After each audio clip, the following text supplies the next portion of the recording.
عندك حكايه مع الاولمبي البيجي؟ اول بونتو عملناه اللي ظهر لي 30 اوت 2023، اول بونتو ليك مع ستاد تونسيان كونتر بيجا، اليوم بونتو كونتر بيجا وفي نفس الكاس جد نفس السيره نتاع الكاس. والله الحقيقه تو كنت نحكي فيها مع الاولاد وانا تعاود نفس السيناريو نفس كل شيء. الحمد لله يا ربي البلوز امبورتون 3 بوان، والواحد ما يهمش شكون يماركي اليوم غدا يماركي شكون اخر، ما فما حتى مشكل. المهم 3 بوان ونكملوا في الباركور الباهي نتاعنا ان شاء الله. يوسف معناها انت تو اي ادفرسير باش تولي تلعب كونتر تخزر له مريول البيجا معناها. والله باهي الفكره باهي مش خايبه.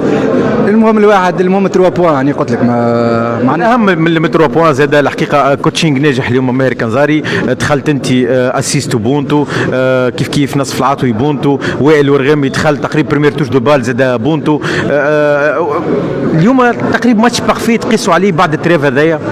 اي بالطبيعه في التريف قعدنا نخدموا على رواحنا ومركزين. ديجا سمير قعد مركز على الحاجه هذه، نقعدوا مركزين ما لازمناش يصيروا لاشمون في الجروب. قعدنا مركزين وقت تشوف اليوم الاولاد لعبوا معناها لعبنا ماتش كوم يلفو كيما الماتشات الكل، جاوا 3 بوان. عملنا المهم مازال اهم نحاولوا نكملوا الفازه اللي في مرتبه باهيه ان شاء الله ونشرفوا جمهور ملعب التونسي. يوسف اللي يعرفوك جيت ميليو تيران للستاد تونيزيان، اليوم تقريبا ثم شونجمون دو بوست، ولي تلعب بليه اكثر، صافي 3 4 ماتش تقريبا في البوست هذا. تاقلمت مع البوست الجديد، اقتنعت بها اصلا الفكره من الاول ساعه ولا لا؟ لازم نقتنع وما عنديش حتى مشكل نلعب في بوست. وصلت لعبت حتى رير جوش في دي ماتش ونلعب صحيح البوست صحيح هي ميليو تيران، اما استحقني الكوتش باش نلعب بليه جوش. لعبت ومقتنع ونعمل اللي عليا في اي بوست باش نلعب فيها ان شاء الله. تعيش كونك الاول في الكلاسمون، عندها الفالور نتاعها؟ بالطبيعه عندها الفالور نتاعها وعندها الطعم نتاعها، واحنا باش نكبشوا في الحلمه هذه وبالرسمي ديما نحكيهم معناها باش نكملوا